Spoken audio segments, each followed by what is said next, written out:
All right, so we are doing our first PearDeck, and we are going to talk about author's craft. And again, this is something that you guys should have known from last year, but so it will be a refresher. We are going to practice it. Well, first we'll talk about it.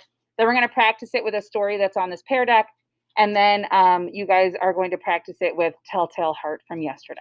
Okay. Just everybody give me a thumbs up if this is on your screen. Do you guys have this on your screen? Thumbs up. I just want to make sure PearDeck is working. Glorious. Okay. So what we're going to talk about, author's craft, writer's craft, is how people write. For example, I'm going to refer to Jordan Sonnenblick a lot. He's the guy who wrote Drums, Girls, and Dangerous Pie. He is a sassy, sarcastic guy. We met him last year. He was sarcastic. You get that sarcasm in a lot of his books. That's the author's craft, okay? You can also compare it to painting. So these are two different paintings. Clearly, the artist did things differently, okay? What I want you to do is take a minute, write on your screen, because you have the opportunity to answer this on your screen. What are some similarities that you see, and what are some differences that you see, okay? What do you notice about how things were done? This one looks different than this one. Take a second and answer that question on your screen. So some of the responses that we have, you have dramatic, and then some being normal and realistic. You have different colors. Some of, like, the one was just way more colorful, and the one was just simple and modern. You have both are painted, cool backgrounds. You have scary and calm. You have smearish and solid, which totally agree with that. So there's a lot of different responses here. You can tell that they are totally different. One looks like a painting, one looks like a picture, some look more realistic. So it's interesting looking at these two pictures, and you can see there is some similarities in the people that they used, but totally different technique. And when you think about writing, like authors, they all use different techniques too, okay? So imagine someone's writing is the way that they paint. That's what that cool picture is. Oh, it's frozen. I apologize. I didn't even show you guys the responses. I apologize. So author's craft, again, is the way that an author writes, just like a painting, just the way that an artist paints. Ways that authors write, you have figurative language. So we've been talking about that, similes, metaphors, hyperboles, onomatopoeias, things like that. Imagery and sensory details. So that's like when somebody writes and describes something to you so well that you can picture it in your mind. So like sensory details, like I walked into the movie theater and I could smell the butter and my shoes were sticking to the floor. Many of us may have experienced that in our lifetime. So those sensory details bring us to that moment. Word choice, we've been talking about that a lot. And even our vocab for this week, having ecstatic and forlorn and things like that, that really allows you to understand what's going on. You have dialogue. Authors use dialogue in certain ways. Like I said, with Jordan Sonnenblick, his dialogue, the way that he writes and has characters speak, is very similar throughout the book because he is a sarcastic guy. And so a lot of his characters have that sarcasm. Sentence structure, the way people organize things, different text features, different text structure, okay? Some authors don't ever put their dialogue in quotation marks and they have them italicized in all of their books, okay? So authors write in different ways, and that is author's craft, okay? So we're going to try it. Here's some more examples. Style, tone, voice, being aware of who you're writing to. Again, Jordan Sonnenblick or many young adult authors clearly know who they're trying to appeal to. So they're trying to appeal to young adults, you guys. So they're going to use that, okay? So we're going to try it. Raise your hand if you have read Hatchet. Hatchet is a story about a guy. He's a young lad. He is in an airplane and it crashes and he has to survive. Okay. So if you haven't read it, it's a fantastic book and I have a couple copies if anybody would be interested in that. So there's going to be 4 slides. It's an excerpt from Hatchet. And what I want you to do is to jot down your notes in your reader's notebook. What are some things that you're noticing? Are you noticing figurative language? Are you noticing sensory details? Again, that's what are you seeing? What are you hearing? What are you tasting? Sounds, touch, okay? Or specific word choice. All right, let's try it. There was a great wrenching as the wings caught the pines at the side of the clearing and broke back, ripping back just outside the main braces. Dust and dirt blew off the floor into his face so hard he thought there must have been some kind of explosion. He was momentarily blinded and slammed forward in the seat, smashing his head on the wheel. Again, you should be jotting down any specific word choice, sensory detail.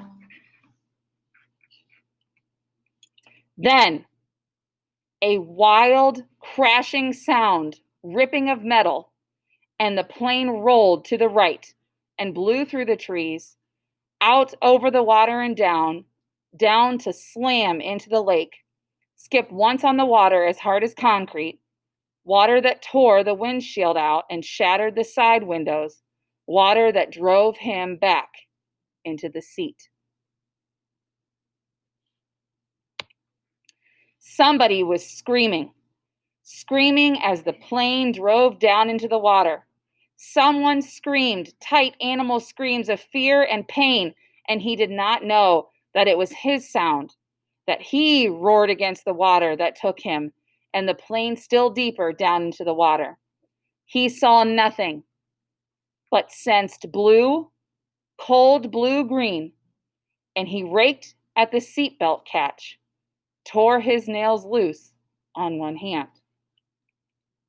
He ripped at it until it released, and somehow, the water trying to kill him, to end him, somehow he pulled himself out of the shattered front window and clawed up into the blue, felt something hold him back, felt his windbreaker tear, and he was free, tearing free, ripping free. Now I want you take a second in your Google Slides. What are some things that you noticed from that section of Hatchet? Okay, so here are some things that we're noticing. We use sounds, metal ripping apart. You saw or heard glass breaking, people screaming. Good words like wrenching and shattered. You have more intense words, clawed, details.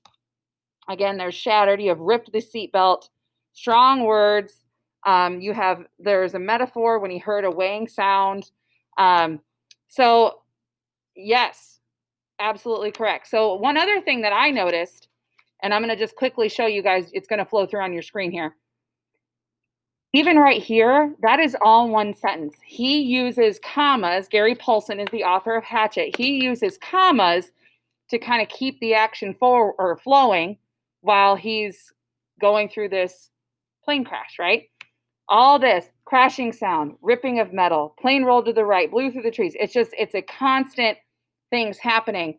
And then at the end, so it's a very long sentence. And then at the end of that paragraph, it was tearing free, ripping free. So those are those intense moments, and you can tell because they're those short sentences, okay?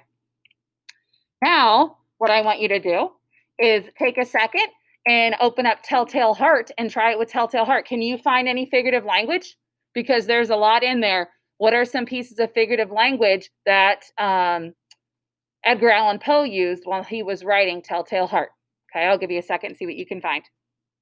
All right, so here are some of our responses. A lot of us found the onomatopoeia, okay?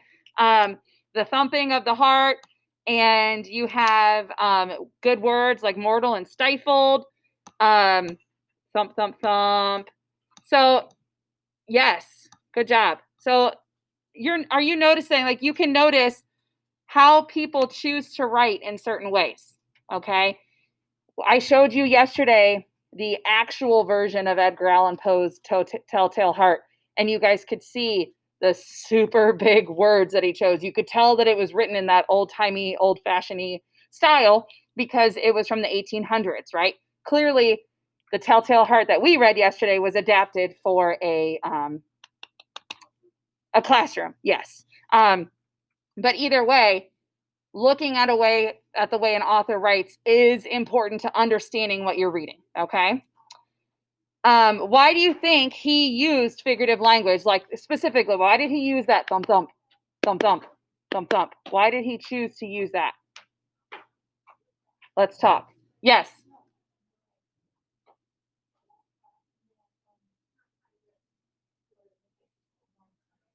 Yeah, more intense, more suspenseful. It builds it because we're hearing the story going on, but then we're hearing the thump, thump, thump, thump. And you know how a heartbeat sounds. So you're like, oh my gosh, what's going on? It's more intense, right? Yeah, perfect. It helps us visualize what's going on. Edgar Allan Poe purposefully chose to put that thump, thump, thump, thump, thump in there to make us kind of hear it and feel like that intense thing is going on. Okay.